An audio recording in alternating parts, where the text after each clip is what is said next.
Olá, tudo bem? Meu nome é Eric e esse é o Top Podcast. Hoje estamos com uma entrevista bem legal aqui com a irmã Maria. Tudo bem, irmã Maria? Tudo bem, graças a Deus, Eric. Muito Joia. feliz de estar aqui com vocês. E eu que agradeço de você ter arranjado um tempinho para vir conversar com a gente aqui. Irmã, vamos voltar lá atrás. Qual que é o seu nome de batismo? Nelly dos Santos da Silveira. Nelly dos Santos da Silveira. E quando que você nasceu e que cidade? Nasci dia 27 de março de 1959 na cidade de Muzambinho. Aliás, no interior, lá na roça, onde aquelas senhoras faziam o parto. Minha mãe teve todos os filhos lá num bairrozinho de Muzambinho chamado Soledade. Em que estado é isso? Minas Gerais. Minas Gerais? Viemos da terra do doce de leite. Aí, é gostoso, do pão de queijo. Pão de queijo. Como que foi a infância? Foi correndo pra rua ou foi... Correndo no meio dos pastos, brincando com vagalume à noite, pulando cerca, correndo dos bois quando a gente ia buscar leite na casa da tia. Foi uma infância de criança da roça. E nós éramos em 9 irmãos e eu era a quarta da família. Cuidava dos irmãozinhos pequenos. Entendi. Então, minha mãe ia para a roça com meu pai, trabalhava. Meu pai e minha mãe eram lavradores. E eu ficava em casa tomando conta das crianças já desde 7 aninhos de idade. E a gente ia buscar leite na casa de uma tia, que morava num outro bairro. Aí eram as aventuras, né? De atravessar os passos no meio de gado, bravo, correr, debar, aquela coisa toda. Foi uma infância muito divertida. Então, desde nova, você já cuidava dos irmãozinhos. Então, essa coisa de cuidar tá na sua essência, tá ali dentro no sangue. Já de criança, minha mãe falava que meu irmão mais velho tinha falecido com 2 meses de meningite. Eles não sabiam que doença que era, não sabia como cuidar, a febre não abaixava. Aí meu pai pegou o cavalo e levou para a cidade. Quando chegou lá, uma tal irmã enfermeira que cuidou dele e falou que não tinha mais o que fazer. E ele faleceu. O segundo irmão aconteceu a mesma coisa, estava doente, aí ela já sabia que existia essa irmã enfermeira, levou ele logo e ele conseguiu se recuperar e foi inclusive meu babá. Nossa. Cuidou de mim quando eu nasci, que aí depois dele teve a minha irmã missionária, que hoje trabalha em São Paulo, já foi missionária no Chile, atualmente ela trabalha no governo geral em São Paulo, então ele cuidava de mim. E eu falava para minha mãe, mas o que é essa irmã enfermeira? Ela falava, ela não casa. Ela é uma pessoa que se dedica só ao serviço de Deus, que foi para o convento, se formou. Depois que ela ficou freira, ela estudou para enfermeira e como não tem médico na cidade, é ela que atende no hospital. Falei, então quando eu crescer, eu também quero ser irmã, quero ser enfermeira para cuidar da vida dos outros, salvar a vida de criança igual ela salvou do meu irmão. Mas não entendi o que era isso. Entendi. Mas essa sementinha já foi desde os 5 anos, quando eu ouvi essa história da minha mãe. Entendi, que legal. Foi lá mesmo, novinha, já teve essa... Já olhou, já viu o seu futuro, né? Desde já novinha. Pensava no que eu queria ser por causa da história que a minha mãe contou. Que Aí legal. meu pai se mudou para Palmital, no estado de São Paulo, lá perto do Paraná. Uns tios meus vieram visitar, convidou a gente para mudar para lá, que tinha um trabalho legal. Meu pai foi. E eu entrei na escola primária lá. E fiz catequese lá. E na primeira comunhão, quando o padre perguntou meus pecados, eu falei. E de seguida eu já falei para ele, eu quero ser freira. Ele falou, como assim? O que é isso? Né? Eu falei, não sei direito. Mas minha mãe falou que tem freira e enfermeira que salva a vida de criança. Ele falou, primeiro você vai crescer, vai estudar. Depois você vai ser freira, porque para ser freira tem que ter dinheiro e tem que estudar muito. Falei, ixi, então pode desistir. Dinheiro a gente não tem. Somos pobres, não tem jeito de estudar. Aí fui para a escola, terminei o primário, não tinha jeito de ir para o ginásio, porque a gente não tinha condições de ir para a cidade. Eu fui tirando essa ilusão da cabeça. Aí comecei a participar da vida da sociedade. Meu irmão ia jogar bola, eu ia junto, fazer torcida atrás do goleiro para que ele pudesse marcar o gol, distrair o goleiro. Criamos uma equipe de torcedores ali. Ia para o baile à noite com meu pai gostava de dançar, eu ia junto. Até os 17 anos foi essa vida de aventura. Entendi. Até que um dia um padre veio celebrar a missa e falou, olha, eu quero que você vá na cidade domingo. Vai ter um encontro vocacional. Quando você fez primeiro comunhão, você queria ser freira? Você quer ainda? Eu falei, eu quero, mas não sei o que é. Ele falou, então, vai ter padre e vai ter freira nesse encontro. Vai lá para você ver como que é. Aí eu pedi para o meu pai e fui nesse encontro. E foi lá que eu conheci a primeira religiosa da minha vida, as missionárias de ação paroquial. Ah, não tive dúvida. Na segunda-feira eu segui a mulher depois que ela foi embora. Terminou o encontro, ela entrou no asilo, Lar São Vicente de Paulo de Palmital. Eu segui ela e lá eu marquei a rua, fui no outro dia, falei para minha mãe e meu pai que queria ir lá. Fui conhecer as irmãs e falei para elas que eu queria ser religiosa. Nessa época eu namorava, estava firme, pensando em casamento, tudo. Mas quando eu descobri a irmã, escrevi uma carta para o namorado, que estudava fora da cidade, e fui com tudo. E comecei minha vida no asilo de velhinho, como jovem. Que legal. Catei a bagagem, emprestei a mala do meu pai, que nem mala não tinha, e fui com a roupinha do corpo começar a minha vida. Aí lá eu comecei a fazer o ginásio. Fiquei 3 meses lá e fui transferida para Tietê, em 76. Fiquei 76, 77 em Tietê. 78 eu fui para um Carmelo, no sul de Minas, na cidade de Três Pontas. Fiz 6 meses de experiência de vida de mosteiro com as carmelitas. Aí minha irmã mais jovem que eu quis ir para lá também. Eu busquei ela, não podia 2 irmãs ficar no mesmo convento. Trazendo ela para vir no convento de Piracicaba, ela conheceu as Irmãs da Providência no ônibus. A irmã tinha vindo para o enterro do pai dela e estava voltando para Sorocaba para ir para Londrina, onde ela trabalhava nas missões redentoristas. E minha irmã quis ficar com ela. Aí eu deixei minha irmã lá e voltei para o convento, em Minas. Entendi. 2 meses depois, minha irmã não se adaptou com a vida das Irmãs da Providência, quis voltar para o Carmelo. Aí eu vim buscar ela, gostei das Irmãs da Providência, levei ela para o Carmelo e fiquei nas Irmãs da Providência. Trocou, né? Fizemos a troca. E lá eu estou até hoje. De 78 até agora, estou com as Irmãs da Providência. Então, pela data, você tinha mais ou menos uns 16 anos quando você... 17 anos eu entrei 17, no convento. Quando entrou. É. Que legal. E essa aventura foi desenrolando assim, tranquilamente. Lá eu entrei em Sorocaba, fiquei 2 meses em Sorocaba, já fui transferida para Guaratinguetá. Fiz todo o meu estudo de ginásio e colégio lá em Guaratinguetá, com técnico de enfermagem. Aí voltei para Sorocaba para fazer minha tempo de formação e fiquei 3 anos de postulante noviça. Fiz a profissão e em 83 vim para Tatuí. Minha primeira missão foi nessa bendita cidade, ternura acolhedora. Fiz uma experiência muito bonita com a juventude aqui na época. Foi muito bom. Que legal. E como que foi quando você quis entrar e foi fazer essa primeira fase lá? Que foi um teste que você... teste de vida, é isso que você falou? O palavreado que você usou?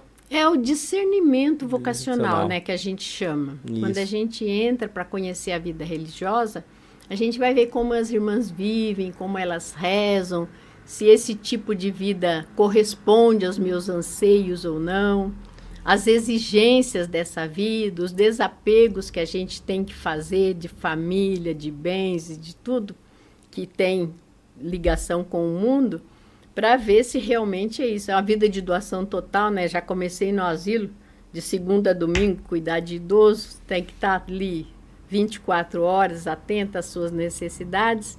Então, a gente tem esse período de prova, de experiência, para ver se isso corresponde. E a vida de oração, tanto dentro da comunidade como na paróquia. Evangelizar, entrar na catequese, cuidar da evangelização dos casais, das crianças, para ver se é isso que a gente quer. Nessa primeira fase já estava com 17 anos? Estava com 17 anos. E como que foi da parte da sua família? Eles aceitaram bem? O pai ficou meio assustado de 2 filhas tá entrando como freira, como irmãs? Eles ficaram assim um pouco desfalcados, né? Que a gente era mão de obra na casa. Ah, Eu entendi. ajudava muito na casa e a minha irmã missionária, que era mais velha que eu, ajudava muito na roça. A gente fazia todos os trabalhos de agricultura também.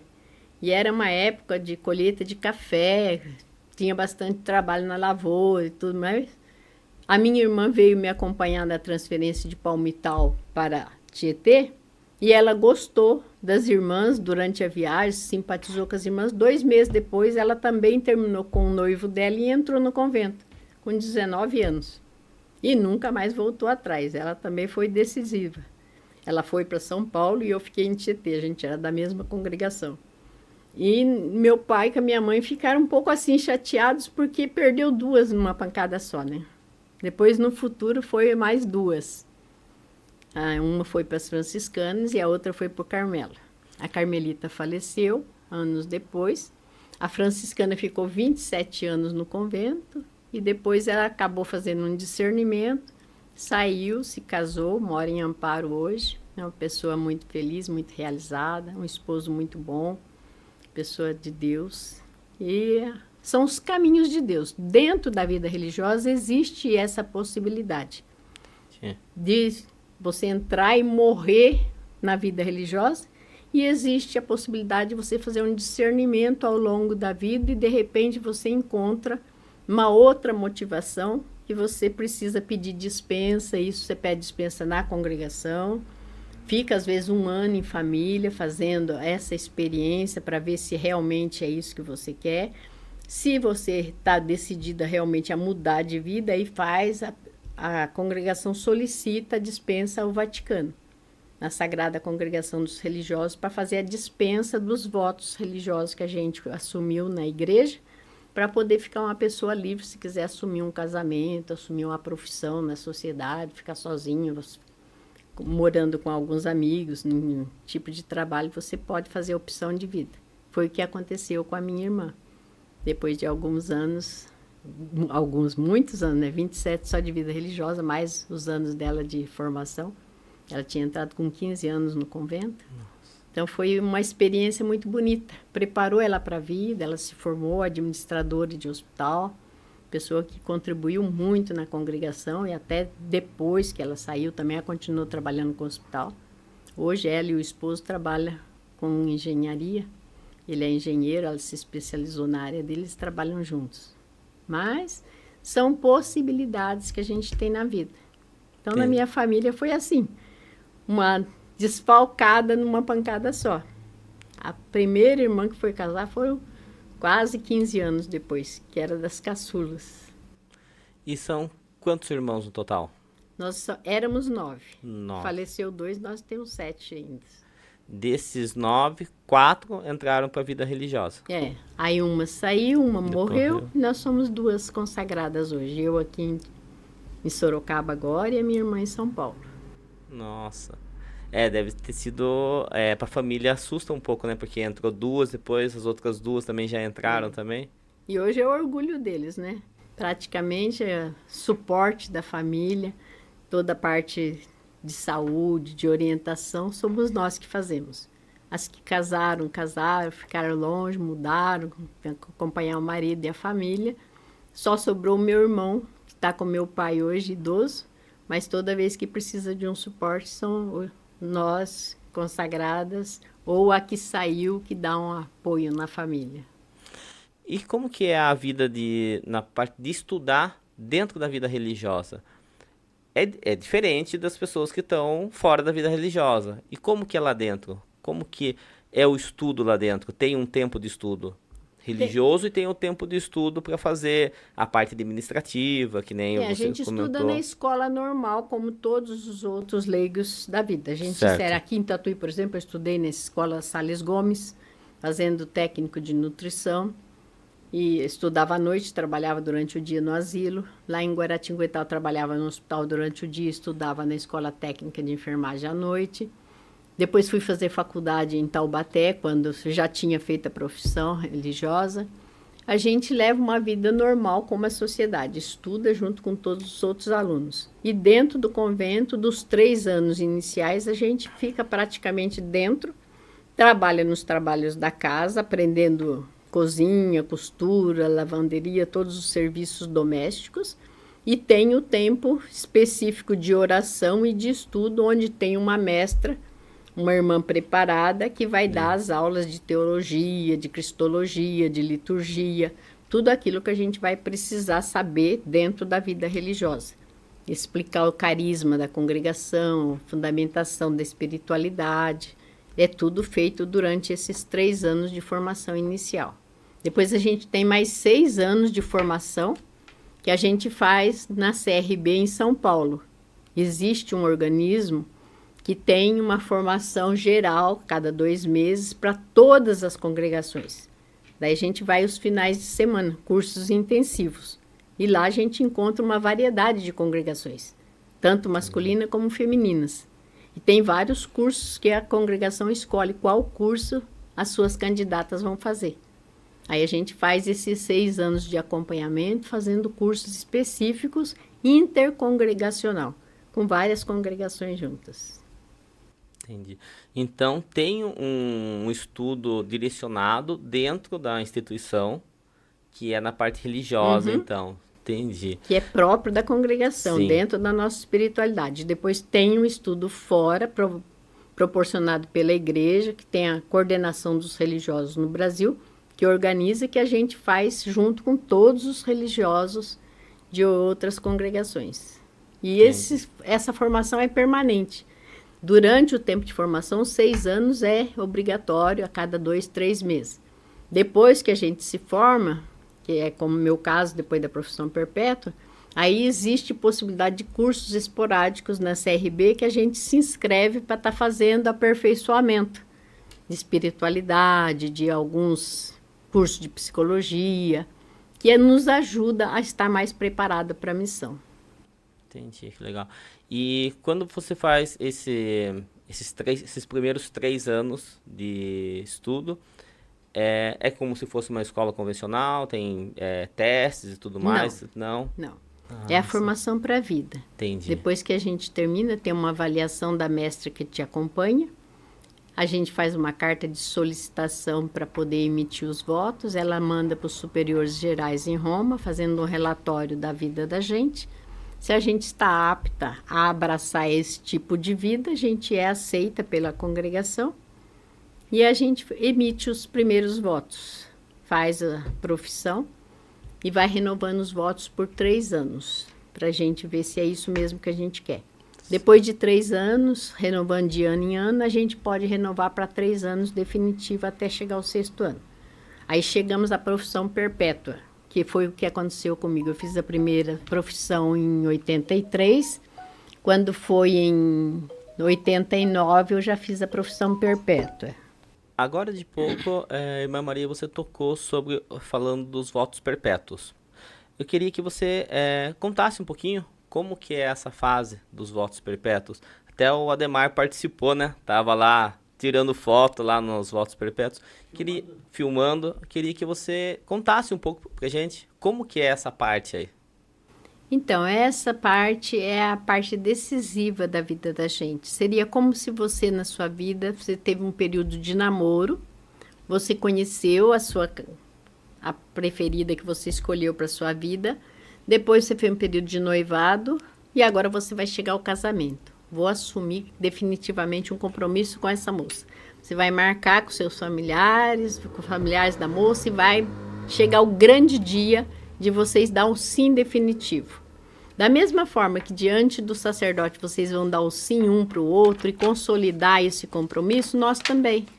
Na vida religiosa a gente escolheu, fez todos os estudos necessários, passou por todas as avaliações dos nossos superiores, a gente decidiu que é isso mesmo que a gente quer, aí a gente vai participar dessa celebração solene, vai fazer os convites, vai convidar a família, os amigos, e a gente vai marcar o grande dia. O bispo vem, prepara essa celebração, assim como tem a ordenação dos sacerdotes, tem a profissão da religiosa das irmãs, a profissão perpétua.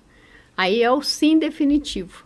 Aí lá existe um momento na celebração que ele vai perguntar: você aceita viver a vida de pobreza, obediência e castidade para sempre nas irmãs da providência, com tudo aquilo que elas exigem? A gente vai dizer sim, aceito.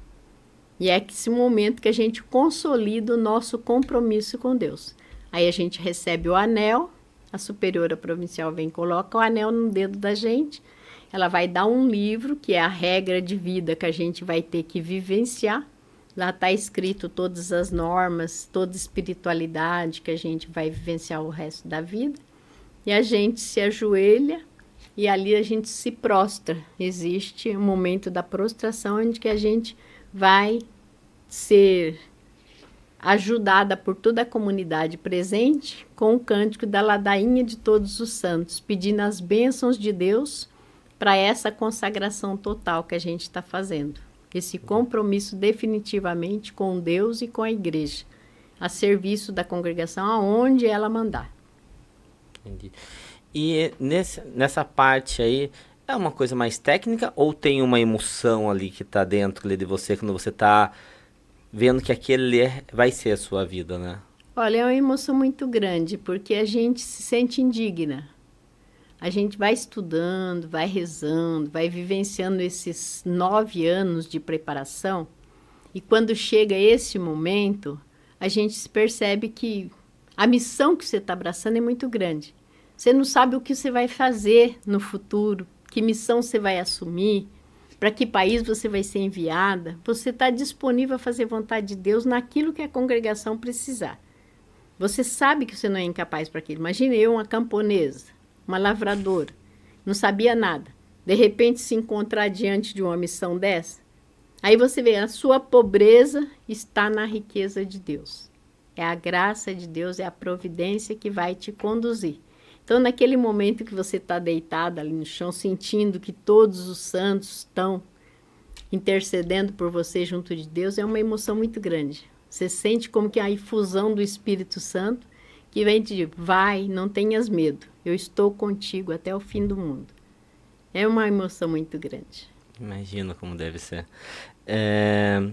E depois dos votos, como que foi? Onde você foi trabalhar? Qual foi o primeiro local que você foi destinada? Foi Tatuí. Já foi Tatuí? Foi Tatuí. Antes ainda de eu fazer profissão, a Madre Geral estava no Brasil e ela começou a determinar onde cada noviça ia trabalhar. E quando chegou a minha vez, ela falou, Irmã Maria, você e Irmã em Deus estão destinadas para trabalhar em Tatuí, no Lar São Vicente de Paulo.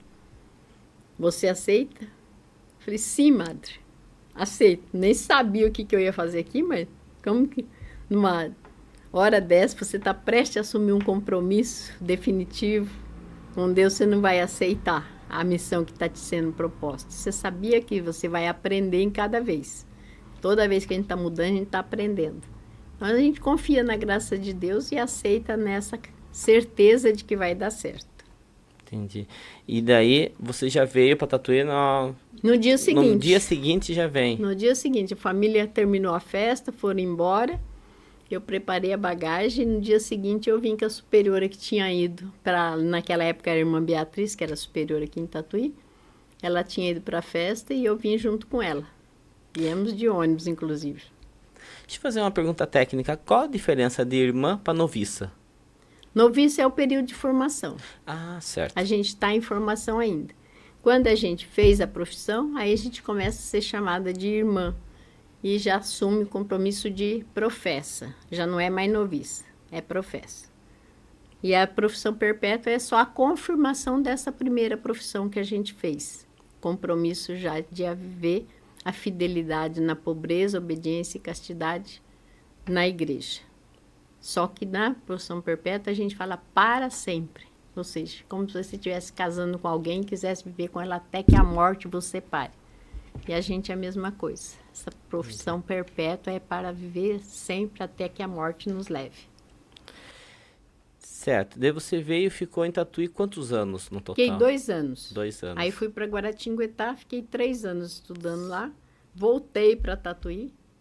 Fiquei mais 3 anos aqui e tornei a voltar para Guaratinguetá. Aí fui fazer faculdade. Depois que eu terminei a faculdade, trabalhei mais 3 anos no hospital.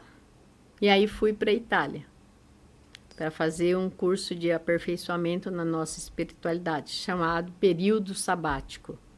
A gente vai para um tempo de estudo, de parada, depois de alguns anos de vida religiosa, ter esse tempo de reabastecer e conhecer melhor o nosso carisma. E as fontes também, onde nasceu a congregação, onde nasceu o nosso fundador, conhecer as origens. E foi lá na Itália que a madre me pediu de ir para a África, porque a gente foi para 6 meses de curso, e aí estava precisando de uma irmã enfermeira para substituir uma irmã da África que vinha fazer preparação à profissão perpétua na Itália, e a madre me pediu de substituí-la na África durante esse período. E eu fiquei 6 meses lá para substituir essa irmã. E foi lá que eu acabei me encantando com a missão africana. E quando voltei para a Itália, trouxe um monte de cartas que o pessoal estava pedindo para a Madre Geral para me deixar morar lá e trabalhar com eles. Que eu era irmã justa para o ano 2000. Eu tinha ido em 98 para lá, em 99 eu voltei para a Itália. Eu fui sem saber língua, sem saber nada, não conhecia a realidade. Falei para a madre, mas eu estou apenas aprendendo italiano, como que eu vou agora para um país que fala francês e que tem vários idiomas locais? Ela falou, você é uma ótima enfermeira, lá precisa salvar vidas. Vai, fala a linguagem do amor, faça o teu trabalho com responsabilidade e isso te basta. Falei, vocês são tudo doidas. Como que eu vou fazer um trabalho que eu não sei? Ela falou, o amor vai te ensinar. E foi realmente o que aconteceu. Eu cheguei lá, no primeiro plantão que eu dei, eu perdi 11 crianças.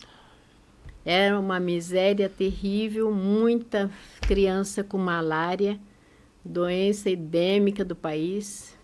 HIV era quase em toda a família por conta da poligamia. Então, muitas crianças já nasciam contaminadas. Naquela época, a AIDS era uma coisa ainda muito desconhecida, não tinha o tratamento que tem hoje. Então, para mim, foi assim, um desespero. Sair de um hospital onde a gente tinha UTI neonatal, com todo o equipamento, com todas as coisas organizadas, e cair num país onde você não tem nada na mão para salvar vidas, e ver tantas crianças chegar desnutridas, e com a malária, com anemia, e você não poder fazer nada, foi uma noite de desespero para mim. Depois eu fui me adaptando com essa realidade, e fazendo aquilo que podia. Funcionar a veia daquelas criancinhas à noite com lampião, porque não tinha luz. Aquelas luzinhas de vela para cá e para lá, você ter que estar circulando, tentando encontrar um lugar para pôr o pé, porque elas dormiam nas esteirinhas no chão, mães e crianças tudo junto. É uma situação assim, sabe, subhumana. Você parece que está vendo isso num filme, não é realidade. Mas me ensinou muito. Porque a gente vê onde falta tudo, Deus está presente. E a gente, sem conhecer a realidade, sem conhecer as medicações que eles tinham lá, acabamos nos adaptando com os próprios funcionários que trabalhavam lá e conseguindo salvar muitas vidas. Ou seja, realizando aquele sonho de criança que eu falava para minha mãe que eu ia crescer, ia ser freira, ia ser enfermeira e salvar a vida. Chegou o momento de acontecer isso. Aí, quando eu terminei essa experiência, que eu voltei para a Itália, a madre me pediu de voltar definitivo, eu falei, agora eu preciso estudar. Não dá para mim ir com esse francês pobre que tem, não consigo falar direito com os médicos, com as pessoas, nas reuniões da capital do país, não consigo me relacionar também com as doenças endêmicas da região.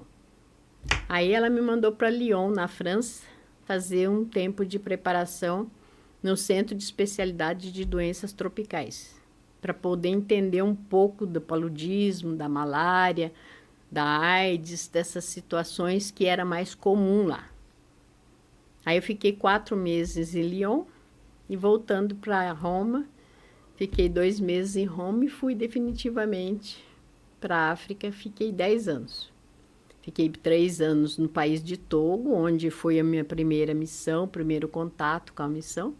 Depois eu fui para a Costa do Marfim. Estava começando um período de guerra no país.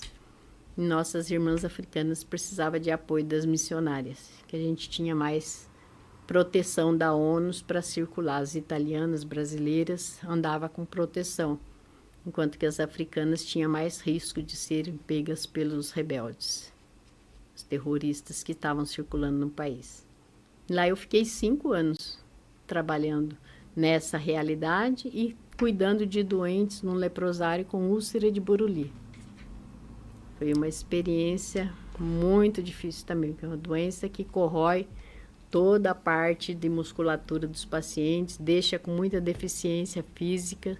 O paciente fica com retração de braço, de perna. Muitas crianças acometidas por essa doença. E é uma doença que exige meses, às vezes até anos, de hospitalização com várias intervenções cirúrgicas para correção, para retirada de toda essa parte comprometida e depois fazer enxerto de partes boas do organismo para poder estar cobrindo aquelas feridas. Uma situação muito triste. E a gente conseguiu trabalhar também com essa realidade. E essa doença de pele, ela é transmissível? Ela é da pessoa? É Não, genética? é uma bactéria pega pela água.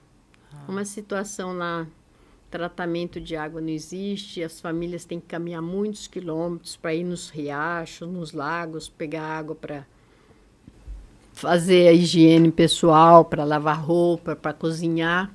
Eles acabam tendo essa bactéria na água que produz essa doença e aí pode 1, 2 pessoas na família ser acometida e outro não. Ela não transmite de uma pessoa para outra. É o contato com o vírus na água. Entendi. Então, o risco de transmissão, porque se houvesse o risco de transmissão, ia ser muito pior, porque muito pior, as pessoas sobretudo para nós profissionais de saúde que pegavam os doentes naquelas situações degenerativas, já que chegavam no nosso serviço. E com o pessoal, com os terroristas, com o pessoal da guerrilha, tinha risco mesmo de vida? Tinha. Vários missionários foram atingidos por essa situação e a gente teve muitas negociações com eles.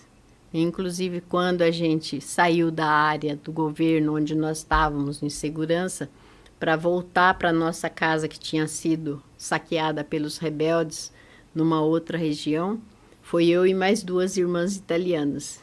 A irmã italiana se ajoelhou diante deles, pedindo, pelo amor de Deus, eles deixar a gente passar, para assumir nossa missão lá, para cuidar dos feridos que estavam naquela região, para vacinar as crianças que estavam precisando de assistência. E a gente conseguiu a complacência dos rebeldes, eles mesmos precisavam dos nossos serviços. Tinha vários também doentes que precisavam de assistência. E a gente, de certa forma, tinha até proteção deles. Na nossa ambulância, a gente tinha uma placa da ONU, que a gente era missionária, serviço da saúde, precisava passar. Então, graças a Deus, trabalhei 5 anos nessa realidade, nunca fui atingida por nenhuma ameaça. Mas você viu, ficou sabendo de outras pessoas que foram...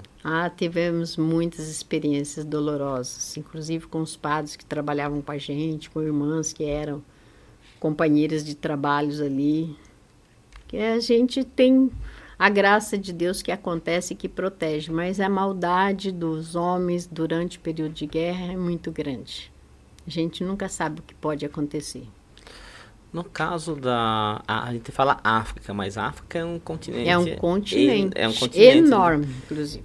Em que país específico você acabou passando por lá? Você passou em um só ou ficou em vários? Não, eu trabalhei na Costa do Marfim, o último país que eu estive, e no Togo, primeiro país. E conheci o Benem porque eu entrei no governo provincial da província e a gente teve algumas reuniões com as comunidades que a gente fundou em Benem. Hoje a congregação na África está na África do Sul, depois da canonização do nosso fundador, que foi a cura de um doente de AIDS, e foi justamente na África do Sul a cura desse seminarista, ele era inclusive seminarista, e foi curado, então, em homenagem ao milagre que aconteceu na África do Sul, a gente abriu uma comunidade em Joanesburgo, na África do Sul. Então, hoje nós estamos no Benem, estamos na Costa do Marfim, no Togo e na África do Sul, dentro do continente africano, que é enorme. pessoa fala, você foi para a África. Eu fui no continente africano, mas num determinado país, Sim. que é o Togo e a Costa do Marfim. Os 2 países que eu tive a graça de trabalhar. E naquele momento que você estava lá, irmã Maria, tinha algumas áreas da África ali que eram mais perigosas, que estavam em guerra, porque a guerra lá é meio que como que tu vai falar assim? Tipo de uma aldeia, ou é uma bastante pessoas que estão nessa guerra? É uma guerra civil, mas localizada, ou é uma guerra meio generalizada em todo o continente ali? Como que é? Cada país tem as suas desventuras, né? A gente vê muitos países da África que vivem constantes ameaças de guerras, mas nem sempre a guerra é produzida, guerra civil entre eles.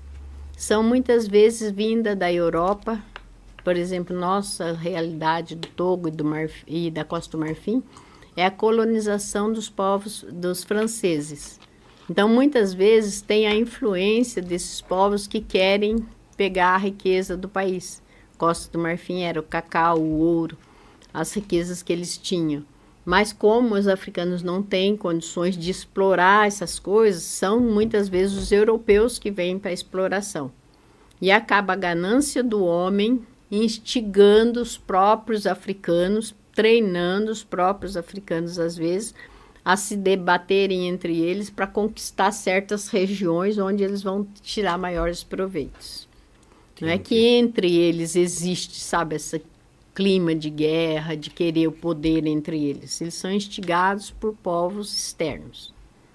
Entendi.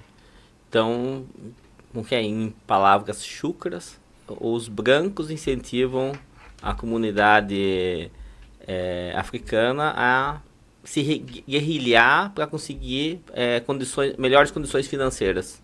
Justamente. Que o país acaba não fornecendo. E muitas vezes todas as munições de guerra vêm de fora. Não é que eles tenham tudo isso, né?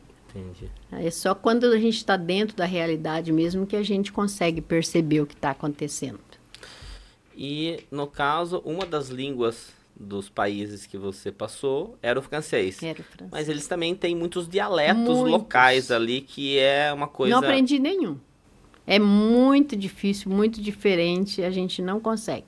A gente tem que ter um tradutor no consultório para a mãe falar o que está acontecendo com a criança. Nossa. O tradutor traduzir para a gente em francês, a gente traduz para ele o que vai fazer, se você vai instalar um soro, se você vai fazer uma injeção na criança, como que ela vai dar o remédio em casa, você faz a receita, aí ela vai explicar, ela não sabe ler francês.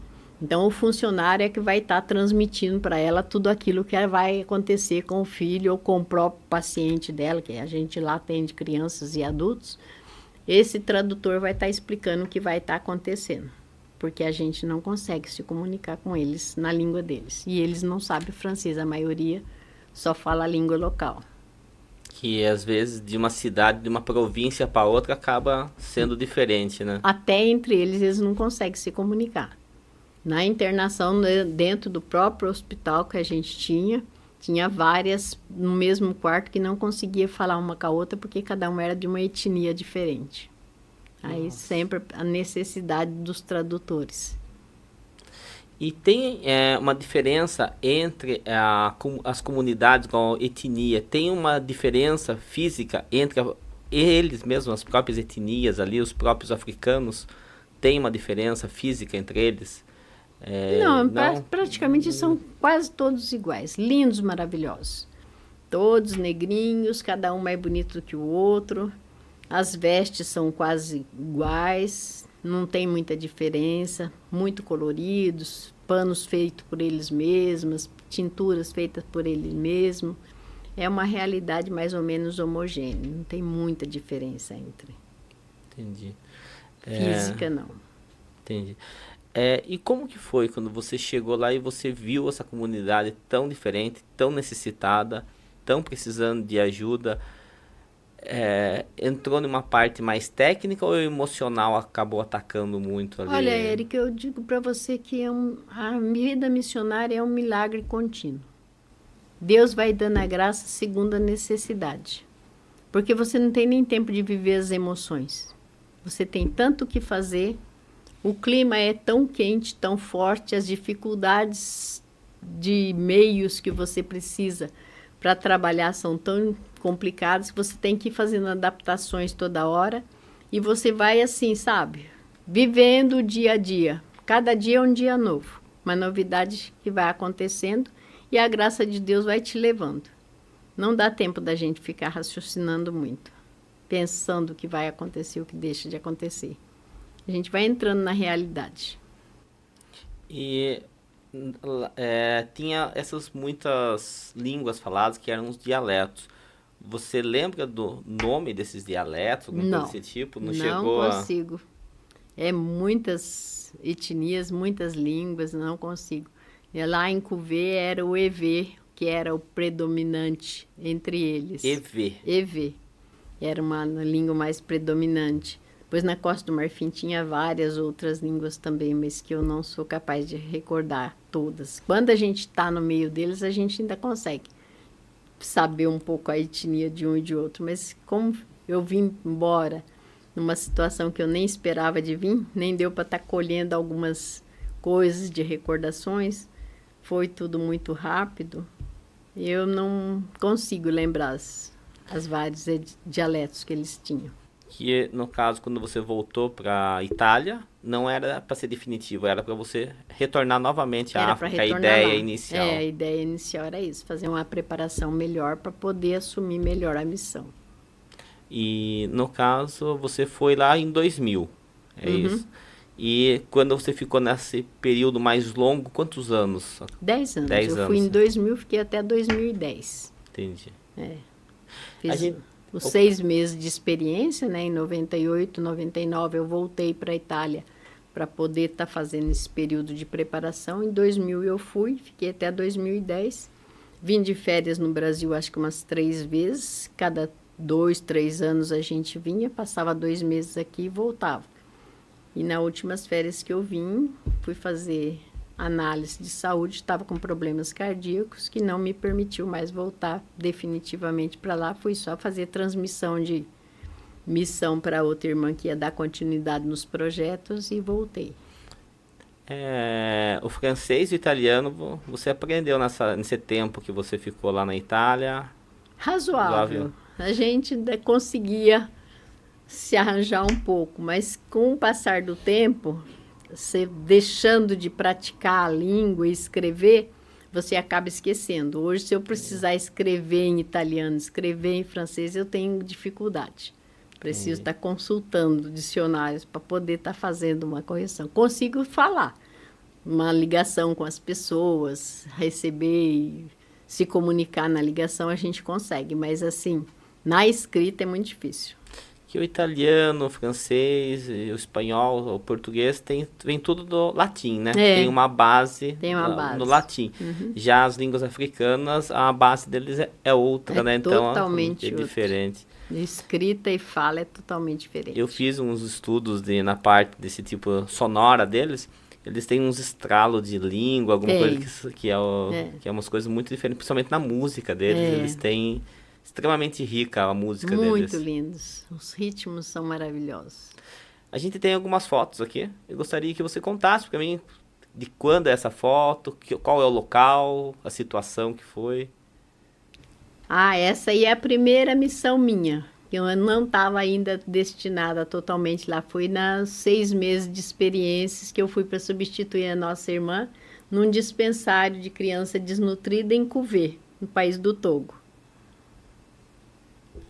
Esse aí foi em 98, 97, é isso? 98, 99. Início de 99. Vamos ver. Peraí, qual que é a próxima? Aqui.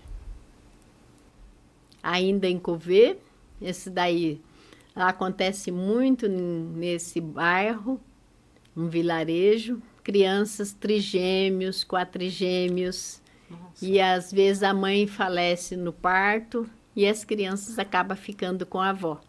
Ali eu tô com gêmeos no braço e tem trigêmeos no bercinho, que só as avós sabem dizer quem é quem, porque são muito parecidos, a gente mesmo não tem condições de estar distinguindo muito, mas são lindos, maravilhosos. E por que nasce muito? É a genética local que Não tenho explicação. impressão? Não consigo entender porque, como lá a gente tem uma medicina ainda bem diferente da nossa, e elas não têm acompanhamento pré-natal como aqui, e tudo. Só sei que tem muitas crianças gêmeos, trigêmeos. É uma coisa impressionante. Essa aqui já é na Costa do Marfim. E esses aí são São os- internos? São os pacientes que estavam internados com a gente. Lá a gente fazia o tratamento de úlcera de Buruli e eles permaneciam com a gente durante longo tempo. Eu vou colocar o mouse aqui em cima, que é onde eu acho que é essa aqui que é você. Sou eu. Certo. Esse pessoal era tudo internos do hospital, que estavam É. lá em tratamento. Todos os pacientes com as suas acompanhantes. E esses aí são os pacientes que tinham aquele problema de pele, Isso. que eu vi em algumas fotos. Justamente. Essa foto é de Couvé, no país de Togo. Primeiro país que eu trabalhei também. Isso aí é uma tribo que você foi visitar ou são pacientes também? Não, essa já é nas casinhas deles. Pode ver que as casas são feitas de barro, cobertas de sapé ou de algumas eternites. Pacientes que a gente acompanhava e depois eu ia visitar, às vezes de bicicleta, às vezes de moto, para ver se o paciente estava realmente reagindo ou não. Eu tinha medo. Não era médico, estava prescrevendo tratamento para o paciente, eu queria saber se o medicamento estava funcionando ou não. Então, às vezes, eu ia atrás da paciente que não voltava para o retorno. E o meio de condução era bicicleta ali e moto. Bicicleta e moto, eu tive que me arranjar. Então sabe pilotar moto. Precisei aprender, né? Não teve outro jeito. Era longe dos világios, tudo de terra, muita areia, derrapava algumas vezes, levantava e saía de novo. Mas deu certo. E combustível, numa situação tão precária assim, como que... A gente comprava na capital do país os galões cheios e tinha sempre uma pessoa que trabalhava com a gente, que era o nosso motorista de ambulância, que estava sempre abastecendo para mim. A irmã Maria, então, faz trilha de moto. Pra você ver, né? Fazer o quê? Olha lá, esses- falou da moto, tá aí. Esses eram meus dois pacientezinhos. Eram orfanzinhos, não tinha mãe. A avó vinha trazendo serviço e eu sempre ia levá-los no final da tarde. Quando passava o dia com a gente, almoçava, jantava e no final do serviço eu ia levar. O que você está vendo lá atrás era a nossa parte de dispensário, aquela pequena caseta que está lá. Era onde eles ficavam internados, a gente preparava a medicação e fazia neles. Aquele galpão mais do canto de cá era onde que a gente internava os adultos. Aqui, nesse cantinho aqui. Nesse cantinho ali. Certo. Lá daquele outro prédio que estava sendo construído aqui. ainda era a farmácia. Tudo com a ajuda italiana, os nossos amigos italianos, que sempre simpatizaram muito com a nossa missão africanas. Eles que proporcionavam os meios financeiros e as próprias construções. Eles dão um mês de férias deles inteiro para vir ajudar a gente na construção dos projetos que eles organizam. E esse na frente é um jardim ou é uma plantação? Era uma planta, tem um gramado dentro e eles tinham plantado milho em torno. Ah, entendi. Tem que aproveitar, né? É. Vamos ver qual que são as próximas fotos. Você lembra em que... Essa aqui é em Couvé também, no primeiro país que eu trabalhei. Era um dia de missa, de festa, que a gente estava celebrando a beatificação do nosso padre fundador. A comunidade estava em festa. Essas são as crianças da nossa escola materna. A gente tem lá, além do dispensário para atendimento dos doentes, temos também uma escola que as irmãs organizaram para poder ajudar essas crianças carentes que não têm condições de entrar na escola pública. E as escolas públicas são muito precárias, não tem estrutura de ensino. As crianças às vezes sentam no chão, tem as tabuinhas para escrever. E os italianos providenciaram para a gente uma escola com todo o material necessário, com todas as estruturas, com refeitório, inclusive, cozinheira, para que as crianças tivessem comida e estudo dignos. Então lá a gente tinha umas 80 crianças todo ano para poder estar ajudando. E nessa parte de ensino, é as próprias irmãs que ensinam ou tem professores? Tem professores que ajudam as irmãs. A irmã tinha a irmã diretora, que inclusive era brasileira, a irmã Verônica, e tem as professoras que a gente contrata para estar trabalhando com essas crianças. E no caso, essas professoras que vocês contratam são italianas? Não, ou são todas africanas. Todas africanas, africanas. E aí eles ensinam francês ou ensinam a língua local ali no caso? Ensina as crianças na língua local e ensina também, começa a introdução do francês. Entendi. Só uma curiosidade, você comentou que aqui em Tatuí você estudou no Salles Gomes, que é um curso técnico, profissionalizante. Existe esse tipo de coisa? Esse tipo de ensino na África? Profissionalizante? Na capital do país existe. Mas... No interior, nos vilages onde que nós trabalhamos, não. Entendi. Os cursos básicos como primário aqui do Brasil e basta. Oh, que dia triste. Essa foi a minha despedida. Esse que está me oferecendo a taça é o chefe do vilarejo. Aqui a gente tem prefeito, lá a gente tem chefe de vilarejo. Cada vilarejo tem uma pessoa escolhida pelo próprio grupo de pessoas mais velhas do vilarejo para ser o coordenador daquele vilarejo por longos anos. E esse que está me entregando a taça é o chefe do vilarejo onde que eu trabalhei com os doentes de úlcera de Boluri. E essa veste que eles colocaram em mim são panos tecidos por eles mesmos.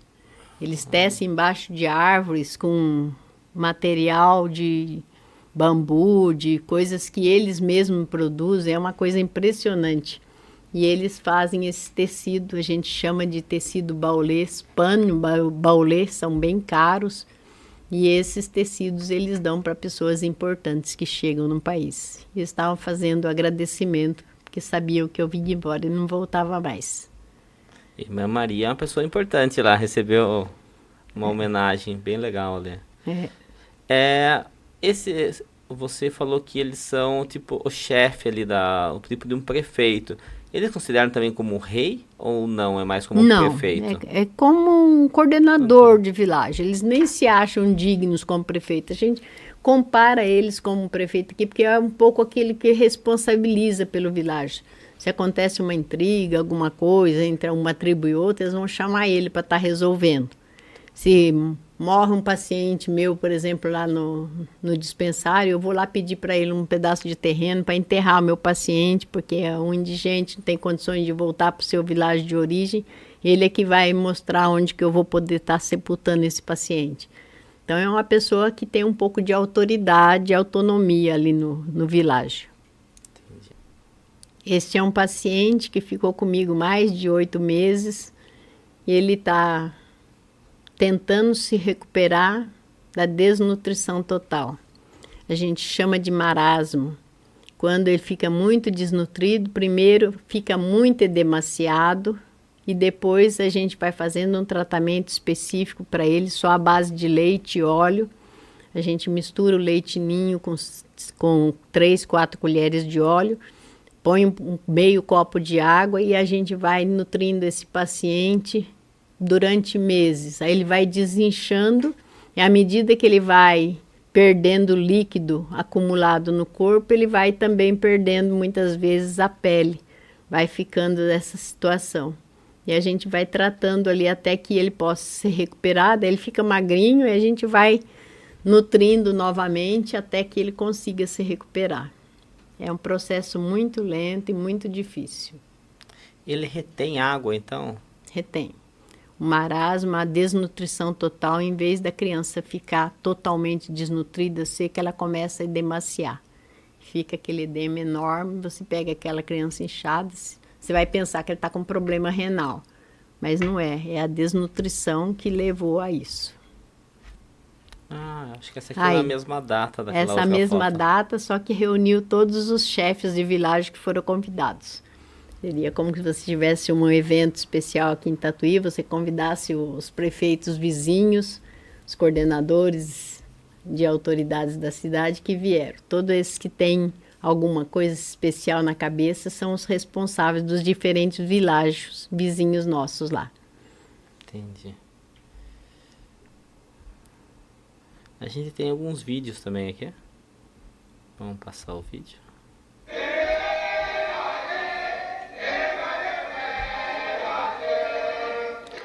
A festa, aos ritmos de músicas deles, eles estão fazendo agradecimento pela missão que a gente realizou. Fizemos um jantar e em seguida do jantar sempre tem um momento de dança e de música.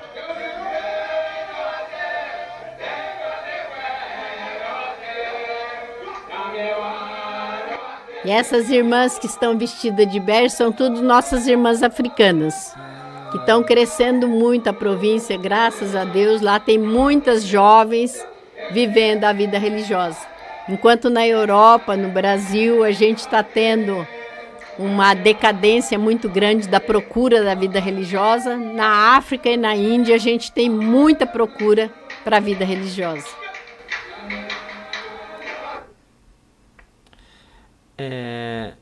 Ainda tem um problema muito grande de guerrilha lá ainda, de terrorismo. Graças a Deus, nos nossos 3 países onde nós estamos trabalhando agora, está um momento calmo, tranquilo, tentando se levantar. A guerra praticamente aconteceu na Costa do Marfim, o Togo, Benin, graças a Deus a gente não teve conflitos, e a Costa do Marfim estão tentando se levantar. Ainda continua aquele clima de governo ditatorial, que entra e nunca mais sai, faz a eleição, mas ele não entrega o cargo. O povo sofre com essa situação, mas graças a Deus a gente não tem tido confrontos. Acho que tem mais um aqui que é uma continuação do primeiro vídeo, eu acho. Isso. Continuação da mesma festa.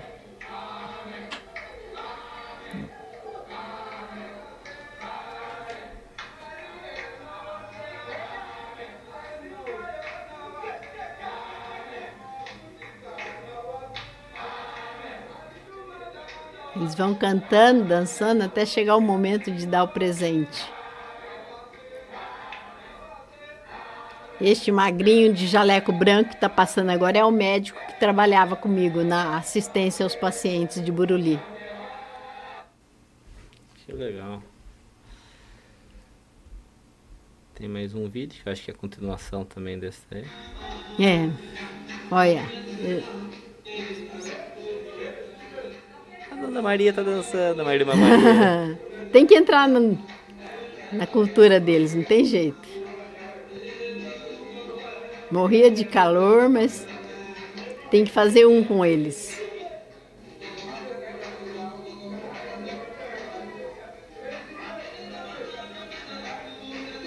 Aí a gente estava se despedindo dessas moças que estão aparecendo ali, ó. Fazia parte da equipe da ONU de segurança no país durante o período de guerra. Aí, como elas trabalhavam na região com a gente, elas vieram fazer parte da nossa festa à noite. Essa é uma irmã brasileira também, a irmã Maria de Lourdes, fez mais de 20 anos lá no país. Essa aqui está vestida de azul lá. Eu saí, ela ficou lá coordenando o trabalho. É uma vida de dedicação a ajudar o próximo, né? Total. Você esquece de você para viver o serviço àqueles que Deus te confia. E aonde você vai, você cria uma família. Aquele povo que Deus te deu é a tua família. Você passa o ano inteiro a serviço deles, você convive com eles. É como aqui no Lar São Vicente, né? A gente tem esses nossos assistidos como nossos filhos. É dia e noite a serviço deles, a preocupação com eles quando estão no hospital, quando estão na UPA. É a vida de entrega total. Gostaria que você contasse um pouquinho sobre a história dos soldados que abordaram vocês na viatura, que é querendo deter vocês, e vocês conseguiram passar. Então, praticamente eles paravam a gente para pedir, mas eles sabiam que os missionários tinham algo para dar do que querer fazer mal para a gente. Era a situação de súplica para medicação, para dinheiro, para alimentos e para contar, às vezes, a desventura deles, que eles foram também pegos de surpresa para entrar nessa situação.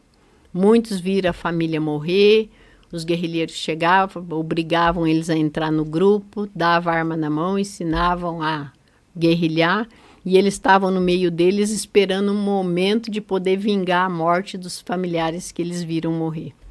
Então, praticamente, muitas das vezes que eles paravam a gente, era mais questão de desabafo e de pedida de ajuda do que querer praticamente fazer algo de mal para a gente. Entendi. A volta para o Brasil, você já comentou com a gente que foi por causa de estar doente. Problema de saúde. E a volta para Tatuí? Como que foi isso de voltar para Tatuí depois de tanto tempo? Então, eu estava em Sorocaba nos últimos 2 anos anteriores. Fiquei na casa de repouso com as irmãs idosas e em 2023 eu voltei aqui para Tatuí para colaborar com a comunidade aqui que teve transferências de irmãs e precisava de uma irmã enfermeira, que eu voltei para cá para continuar esse trabalho sempre na área da saúde. E minha vida praticamente desde o início foi sempre com idoso e com doentes. Ou eu estava no asilo ou estava no hospital. E fui para a África, fui também para o hospital. Então, realmente, aquela ideia inicial de criança, que eu ia ser irmã enfermeira para ajudar a salvar vidas, aconteceu minha vida inteira. Estou com 43 anos de vida consagrada, esses 43 anos sempre trabalhando com a saúde. E aí estou aqui em Tatuí esse de 2023 até agora, e agora estou me afastando de novo por problemas de saúde. Já fiz intervenções cardíacas 3 vezes e agora não dá mais para fazer.